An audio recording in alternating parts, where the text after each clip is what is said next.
বাঁধাকপি ভর্তা খেতেও যে এতটা মজার হতে পারে একবার বাসায় ট্রাই না করলে বুঝতে পারবেন না।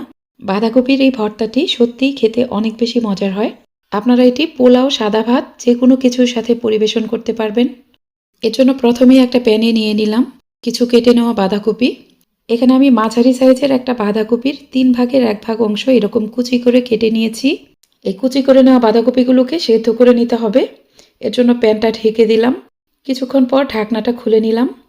বাঁধাকপিতে কিন্তু এক্সট্রা কোনো পানি দেওয়ার দরকার নেই, কারণ এখান থেকে অনেকটা পানি উঠে আসবে। ভালোভাবে একটু নেড়েচেড়ে দেওয়ার পর প্যানটাকে ঢেকে দিতে হবে। এভাবে কিছুক্ষণ পর পর ঢাকনা খুলে নেড়ে দিতে হবে। খেয়াল রাখবেন এগুলো যেন নিচে পোড়া লেগে না যায়। বাঁধাকপি কুচিগুলো ভালোভাবে সেদ্ধ হয়ে যাওয়ার পর ঢাকনাটা খুলে নিলাম। দেখুন এগুলো কিন্তু একদম সেদ্ধ হয়ে গেছে। ভালোভাবে নেড়ে নেড়ে এর গায়ের পানিটা শুকিয়ে নিতে হবে। বাঁধাকপির গায়ের পানিটা একদম শুকিয়ে যাওয়ার পর আমি এখানে কিছুটা রান্নার রেগুলার তেল দিয়ে দিব। তেল দেওয়ার পর বাঁধাকপিটাকে তেলের সাথে ভালোভাবে একটু ভেজে নিতে হবে। দেখুন এগুলো আমি খুব ভালোভাবে ভেজে নিয়েছি। এখন প্যানটা চুলা থেকে নামিয়ে ফেলবো। এবার অন্য একটা প্যানে দিয়ে দিলাম কিছুটা রান্নার রেগুলার তেল। তেলটা গরম হয়ে গেলে এখানে কেটে নেওয়া 3টা পাকা টমেটো দিয়ে দিলাম। এই ভর্তাতে টমেটোটা কিন্তু একদম কম দিবেন না, একটু বেশি পরিমাণেই দিবেন। এরপর আমি এখানে 2টা মাঝারি সাইজের পেঁয়াজ এরকম 4 ফালি করে কেটে নিয়েছি। পেঁয়াজগুলোকেও এই টমেটোর সাথে দিয়ে দিলাম। এরকম 2 কোয়া রসুন দিয়ে দিলাম। এরপর এখানে কিছু কাঁচামরিচ দিয়ে দিতে হবে। এবার প্যানটাকে ঢেকে দিব। প্রায় 3 মিনিট পর ঢাকনাটা খুলে নিলাম। এগুলোর এক পাশ কিন্তু সেদ্ধ হয়ে গেছে, এখন উল্টে দিতে হবে। সব কিছু উল্টে পাল্টে দেওয়ার পর প্যানটাকে আবারও ঢেকে দিব। আবারও কয়েক মিনিট পর ঢাকনাটা খুলে নিলাম।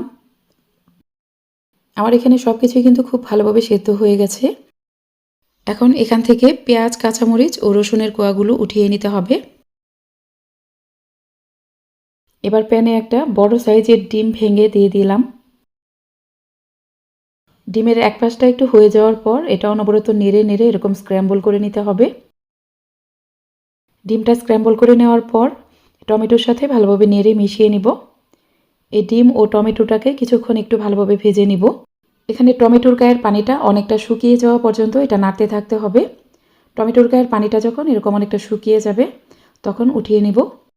এবার প্যানে আরও কিছুটা তেল দিয়ে দিলাম। এখানে কিছু শুকনা মরিচ দিয়ে দিলাম। এই শুকনা মরিচগুলোকে ভালোভাবে ভেজে নিতে হবে। শুকনা মরিচগুলোকে চুলার একটু কম আঁচে ভালোভাবে ভেজে নেবেন। আমার এই শুকনা মরিচগুলো পারফেক্টভাবে ভাজা হয়ে গেছে। এখন এগুলো উঠিয়ে নিব।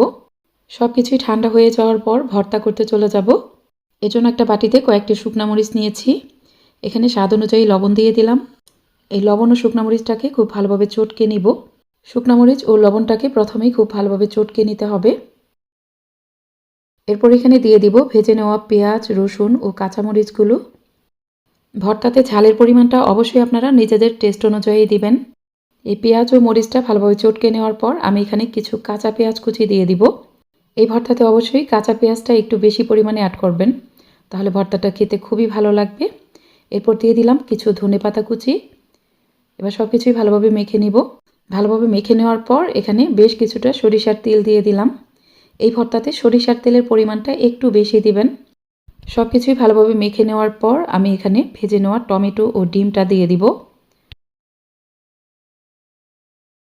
এই ডিম টমেটোর সাথে সব কিছু ভালোভাবে একটু মেখে নিব।